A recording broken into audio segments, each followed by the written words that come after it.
آپ صلی اللہ علیہ وسلم نے سب سے پہلا جو تجارتی سفر کیا ہے وہ 20 سال کی عمر میں کیا ہے، اور وہ حضرت ابوبکر صدیق رضی اللہ تعالیٰ عنہ کے ساتھ کیا۔ دوست بھی تھے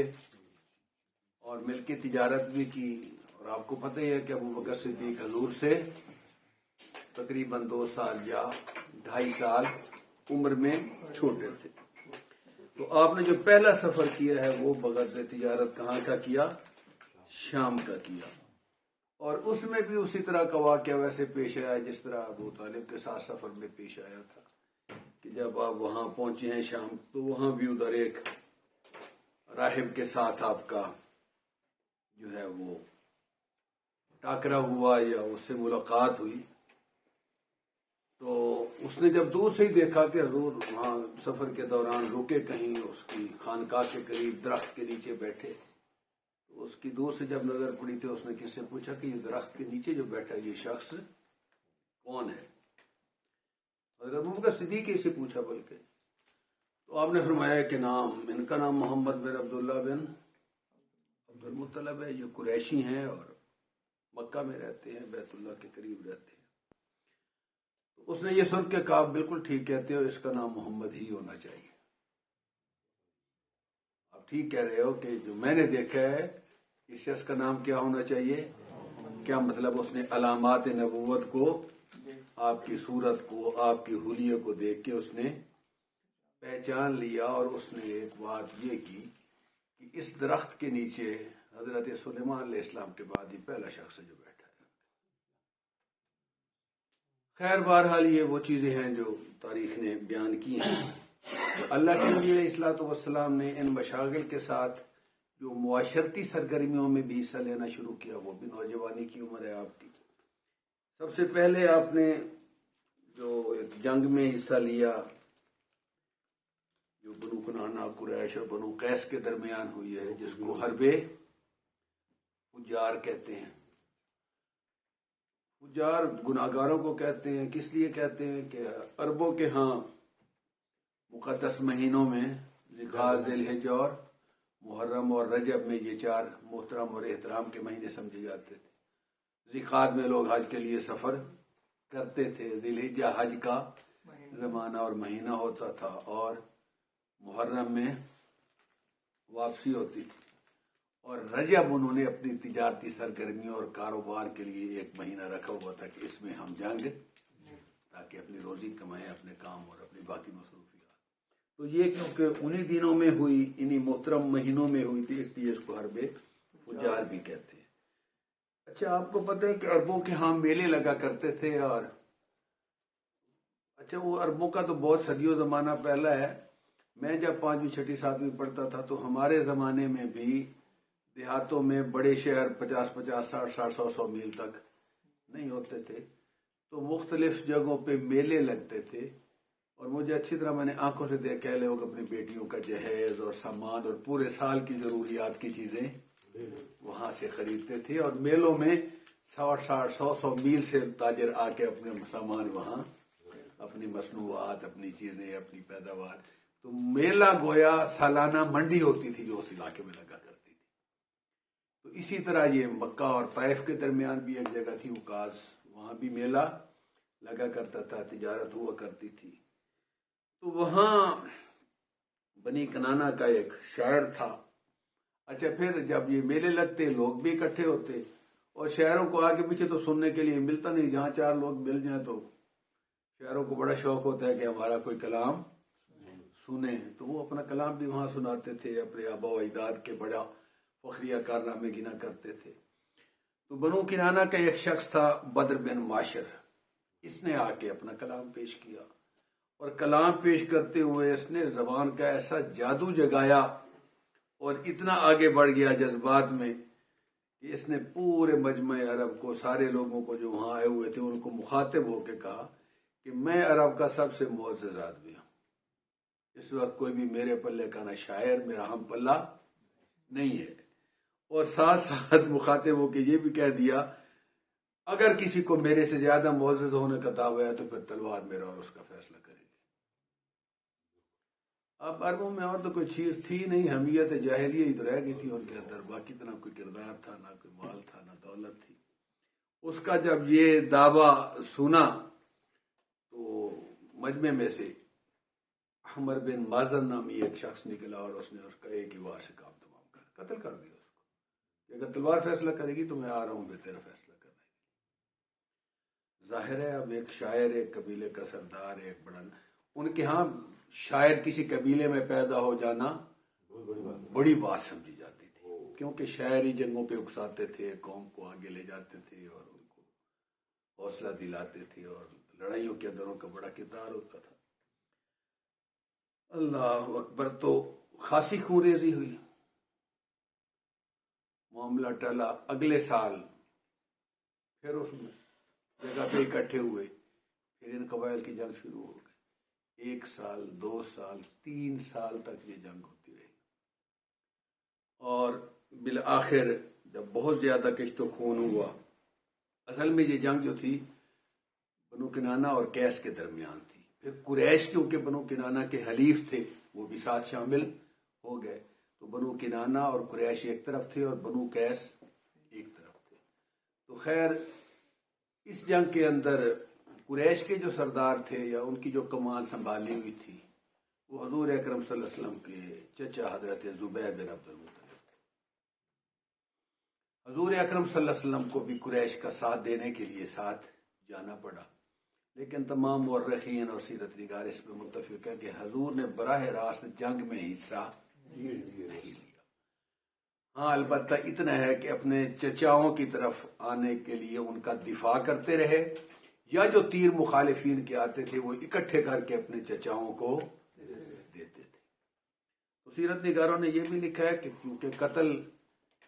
تو جاہلیت کی بنیاد پہ ہو رہے تھے اور نبی تو کبھی بھی سوائے جہاد کے یا کسی قتل حق کے جو بھی قتل کے بدلے میں قتل ہو یا جو بھی شرعی سزاؤں میں کہیں قتل ہو تو اس میں قتل میں کہیں بھی شریک نہیں ہو سکتا. اس لیے اللہ کے نبی صلی اللہ علیہ وسلم اس میں شریک نہیں ہوئے. تو یہ تو خاندان کے ناموس اور عزت کے لیے لڑی جا رہی تھی. اس کا تو کوئی مقصد کوئی اس طرح کا تھا ہی نہیں. اور البتہ جو پوری قریش کے اس میں سرداری کر رہے تھے پورے قبیلے قریش کو تو وہ اپنا حرب بن امیہ تھے ابو سفیان کے والد. وہ قریش کے پورے قبیلے کی سرداری ان کے پاس تھی لیکن بنو ہاشم میں سے میں نے بتایا کہ زبیر بن عبد المطلب تھے. تو حضرت معاویہ کے دادا تھے ابو سفیان کے والد تھے. خیر انجام کار بہرحال اس جنگ کو بھی ختم اس طرح کیا گیا کہ طے ہوا کہ پہلے بیٹھے بتائیں کہ کس کے کتنے آدمی قتل ہوئے. جن کے زیادہ مقتولین ہیں دوسرے سے تو ان کو دوسرا قبیلہ خون بہا ادا کر کے اور اس جنگ کو اب ختم کیا جائے. تو خیر جب ان کے بڑے سردار بیٹھے تو انہوں نے اس جنگ کو ختم کیا لیکن اس کے اندر بہت خون بہا بہت کچھ تو خون ہوا. اچھا اسی زمانے میں اسی دوران ایک اور معاہدہ بھی ہوا جس کو معاہدہ حلف الفضول کہتے ہیں. ایک تو حلف ہم اٹھاتے ہیں نا حلف کے معنی اصل میں انجمن کے ہیں اس باڈی کے ہیں کہ جو کسی مقصد کے لیے وجود میں ہے. انجمنی ہم آپ کہہ سکتے ہیں. تو فضول فضل کی جمع ہے فضول. پر چانس اس کو ہیڈ کرنے والے اس کو فریم کرنے والے اس کی فاؤنڈیشن رکھنے والے جو آدمی تھے ان تینوں کے نام کے ساتھ فضل آتا تھا. ایک فضل بن فضالہ تھے ایک فضل بن ودا تھے ایک فضل بن حارث تھے. تو کیونکہ فضل نامی لوگوں نے مل کے تو اس کا نام ہی کیا رکھ دیا وہ انجمن جو فضل نامی لوگوں نے بنائی ہے. تو اس میں زیادہ خاص طور پہ قبیلہ جرہم اور قریش کے ایک دو قبائل کے لوگ تھے جنہوں نے انیشیٹو یہ لیا. حضور اکرم صلی اللہ علیہ وسلم بھی اس معاہدے میں شریک تھے. اور ہوا اصل میں کیا کہ یہ کیوں بنا یہ کیوں یہ انجمن وجود میں آئی اور یہ کس مقصد کے لیے. یہ اصل میں اس کا مقصد صرف اور صرف مظلوم کی حمایت اس کی داد رسی خواہ وہ کسی قبیلے سے ہو کسی قوم سے ہو کسی نسل سے ہو. انہوں نے یہ طے کیا کہ ہم ہر ایک مظلوم کی، ہر ایک بے کس کی، ہر ایک جس کے ساتھ کوئی زیادتی کرے گا معاشرے میں، گویا ہمدردی اور مواسات اور لوگوں کے مظالم سے بچانے کا ایک معاہدہ تھا، جس میں یہ سارے لوگ شریک ہوئے اور حضور اکرم صلی اللہ علیہ وسلم اس معاہدے میں شریک تھے، اور آپ تا زندگی آخر تک اس کا ذکر کر کے بڑے خوش ہوتے تھے کہ اگر مجھے اس معاہدے میں شرکت کے بدلے سرخ اونٹوں کا ہدیہ دیا جاتا اور بعد رکھا جاتا کہ تم اس میں نہ جاؤ تو میں اس کو پسند نہ کرتا، اور آج بھی اگر کوئی اس طرح کا معاہدہ ہو تو میں اس کے لیے آج بھی تیار ہوں، جب نبوت کے زمانے میں آپ کہا کرتے تھے۔ اصل میں ہوا یہ تھا کہ ایک یمنی تاجر مکہ میں آیا اپنا سامان تجارت فروخت کرنے کے لیے، جس کا یہ بنیاد بنی ہے۔ تو اس نے جب اپنا سامان، دو روایات آتی ہیں، ایک تو ہے کہ اس نے سامان بیچا اور آس بن وائل نے اس سے سامان خرید لیا اور پیسے اس کو نہیں دیے۔ بعض کہتے ہیں کہ اس کا سامان لوٹ لیا، چلو لوٹ لیا یا اس نے خرید لیا اور پیسے اس نے نہیں دیے۔ اب وہ یمنی تاجر بیچارہ کبھی ایک کے پاس جائے، کبھی دوسرے کے پاس جائے، کبھی تیسرے کے پاس جائے،